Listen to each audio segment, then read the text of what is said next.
आज हम बात करेंगे बिहार का सबसे तेज तर्रार और शिक्षा विभाग के अपर मुख्य सचिव के पाठक का। के पाठक जब से शिक्षा विभाग के अपर मुख्य सचिव बनाए गए हैं, लगातार वो एक्शन मोड में हैं। वह कहीं भी शिक्षा के क्षेत्र में ढिलाई बर्दाश्त नहीं कर रहे हैं और जहां कहीं भी उन्हें लग रहा है कि कमियां हैं, वो लगातार एक्शन भी ले रहे हैं। चाहे स्कूल हो, कॉलेज हो, हर जगह के पाठक की कड़ी नज़र है। और के पाठक वैसे अफसर हैं जो कभी झुकते नहीं हैं। जहाँ कहीं भी गलत होता है, के पाठक तुरंत एक्शन लेते हैं और इसीलिए के पाठक की गिनती बिहार के सबसे तेज तर्रार अधिकारियों में होती है और नीतीश के भरोसेमंद अधिकारी भी हैं।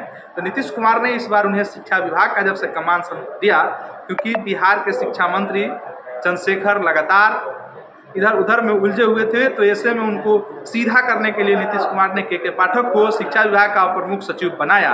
और बनाने के बाद के पाठक का एक्शन इस कदर शुरू हुआ कि और इसके असर भी दिखने शुरू हो गए। वर्तमान में अगर हम बात करें तो के पाठक ने एक्शन के बाद 10 दिनों में लाखों छात्रों का नाम सरकारी विद्यालयों से कटा है, क्योंकि के पाठक ने इस तरीके का रूल बनाया है कि कोई भी छात्र अगर 15 दिनों तक स्कूल नहीं जाता है तो विद्यालय से उसका नाम काट दिया जाएगा। और लगातार के पाठक ऐसे छात्रों को भी चिन्हित करवा रहे हैं अपने विभाग के द्वारा, जो छात्र कई जगहों पे नामांकन करा करके सरकारी सुविधाओं का लाभ ले रहे थे। और ऐसे में इस तरीके से 1 लाख छात्रों की छटनी हुई है और उनका नाम विद्यालय से काट करके हटा दिया गया है। तो अगर आप भी चाहते हैं और आपके परिवार के भी किसी बच्चे का नाम कटा है, तो आप फिर से आवेदन दे करके नाम जुड़वा सकते हैं और विद्यालय में दोबारा नाम लिखवा सकते हैं। तो इसके लिए उन्होंने एफिडेविट मांगा है, जिसमें परिवार के जो सदस्य होंगे, परिवार के जो वरिष्ठ व्यक्ति होंगे, वह विद्यालय में शपथ देंगे कि हमारे बच्चे का नाम सिर्फ एक ही विद्यालयों में है। के पाठक ने ऐसा एक्शन इसलिए लिया है क्योंकि लगातार बिहार के बच्चे सरकारी स्कूलों से नाम कटा करके प्राइवेट स्कूलों में पढ़ रहे थे और के पाठक चाहते हैं कि सरकारी व्यवस्थाओं में सुधार हो। इसको मद्देनजर रखते हुए उन्होंने कई सारे कानून भी बनाए हैं, जिसमें छात्रों का पूरा हित का ख्याल रखा गया है। और तमाम जो प्राइवेट शिक्षण संस्थान हैं उनके ऊपर भी के पाठक ने कड़ा एक्शन लिया है और उनके ऊपर इस तरीके से के पाठक ने एक्शन लिया है। और कुछ रूल भी बने हैं जिसके तहत जो बीएड किए हुए शिक्षक हैं वही कोचिंग पढ़ा सकते हैं।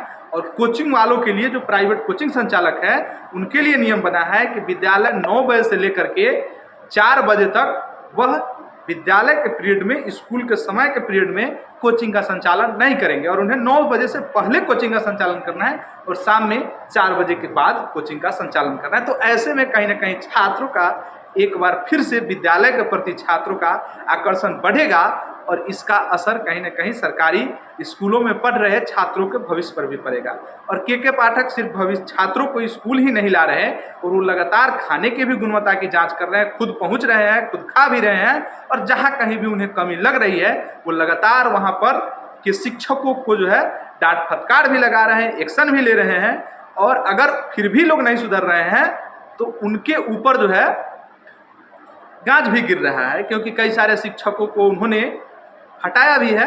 क्योंकि लगातार जिस तरीके से के पाठक एक्शन में है, ड्रेस पर भी, शिक्षक के ड्रेस पर भी उन्होंने बड़ा सवाल उठाया, क्योंकि उन्होंने शिक्षकों के लिए जो भारतीय परिधान के वस्त्र हैं वही पहनने का सलाह दिया है, क्योंकि एक शिक्षक का आचरण समाज के सुधार के लिए बहुत जरूरी होता है। और के पाठक जिस तरीके से शिक्षा विभाग में एक्टिव है, उन्होंने रक्षाबंधन तक की छुट्टी को रद्द कर दिया।